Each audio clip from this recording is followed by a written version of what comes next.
All right, here's a story coming out of Florida. If it's crazy, it happened in Florida, guaranteed. So there's a federal judge who has given bail to a self-professed neo-Nazi. And this is not a label that we're throwing at his feet. 21-year-old Brandon Russell, part of the Navy Reserves, or the Florida National Guard, rather, he has self-professed the fact that he is a neo-Nazi.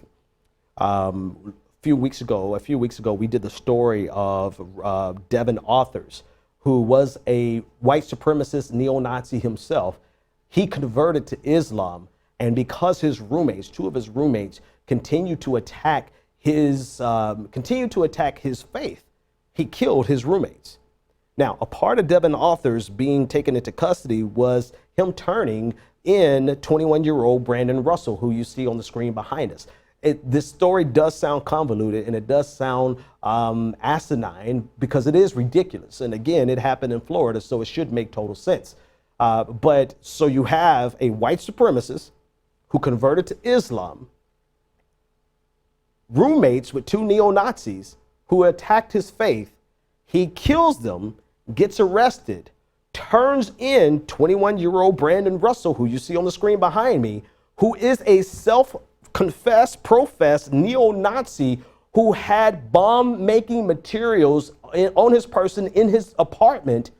And the judge felt like this individual posed no threat to the community and gave him bond.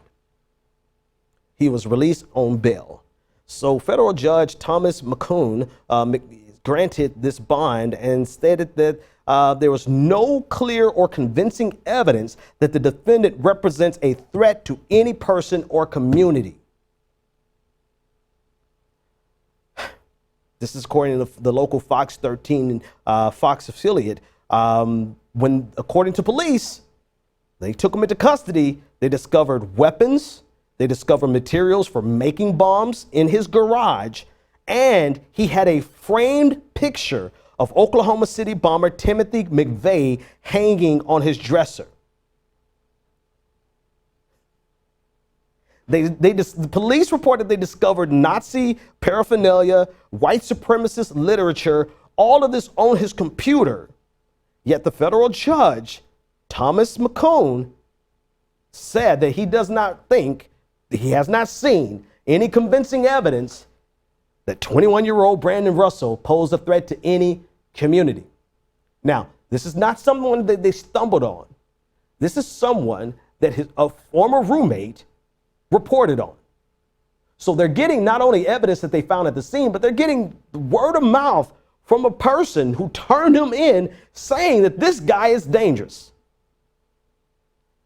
Yet federal judge Thomas McCoon, Florida, said that despite the ammo, despite the weapons, despite the bomb-making materials, despite the framed picture of Timothy McVeigh, who carried out one of the gravest domestic terrorism attacks in the United States ever, despite all that, the guy behind me doesn't pose a threat to anybody. I'm not sure that I could even call this an example of white privilege, because this is just stupid as hell. Like this goes beyond white privilege. This goes into the realm of absurdity, so much so that I don't really know how to describe it. I will say, had this cat been brown or black, his ass would be in jail for the rest of his life, and forget about the opportunity of bail. All right. So if you want to throw in white privilege from that perspective, I would say that, but I can't imagine any other judge looking at this evidence, even with a white person. I just can't imagine that another judge looking at this evidence with another white person, knowing full and well that if something happens while he is out on bail, the blood is on the judge's hands. This is so absurd. I can't imagine another judge being this stupid, to be quite honest with you. Christopher Vasquez on YouTube said Bobby Schmurder, all he had was guns. He couldn't even get bail. I mean, how many people are sitting in Rikers who can't get bail for petty stuff? And here this guy has a picture of Timothy McVeigh. He is shouting, Brandon Russell is shouting to America, I'm dangerous. I am a domestic terrorist. I am ready to blow some shit up.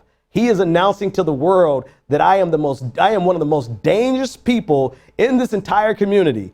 But the federal judge, Thomas McCoon, disagrees even with the suspect.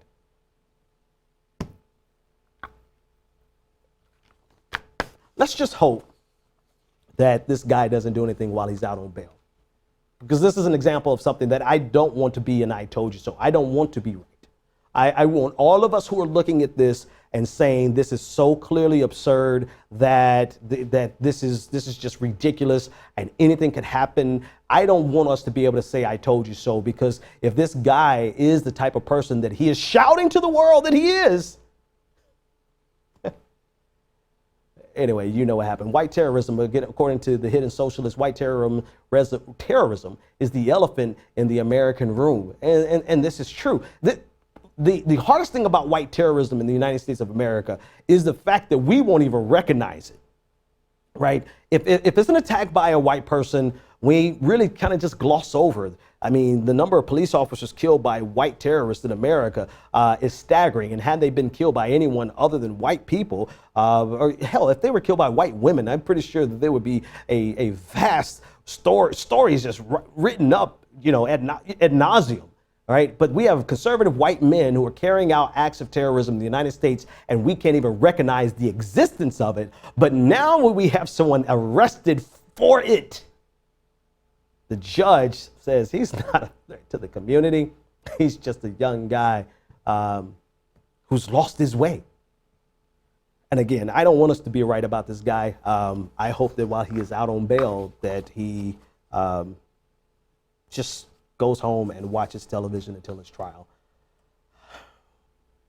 I mean, I agree. Deb Hall is saying on Facebook that definitely white privilege, but I just can't. I just can't for the life. This is, you know what it is more than anything else? This may be white privilege, but this is just like the complete stupidity of a judge. This is a judge who does not believe white people are dangerous or white people can be dangerous. Do you want to file that under white privilege? I have no problem filing that under white privilege, but I am quite sure there's probably 99 out of 100 other judges who would look at this and say, this guy is clearly a threat to our society and he needs to be locked up and never see the light of day until the end of his trial. And I just don't, call me naive. That's fine. Won't be the first time, but I just can't. I can't imagine having this kind of evidence on someone and any judge letting him go. So Judge McCoon, federal court Judge McCoon, well, anyway, again, I don't want to be right. So we'll leave the story there.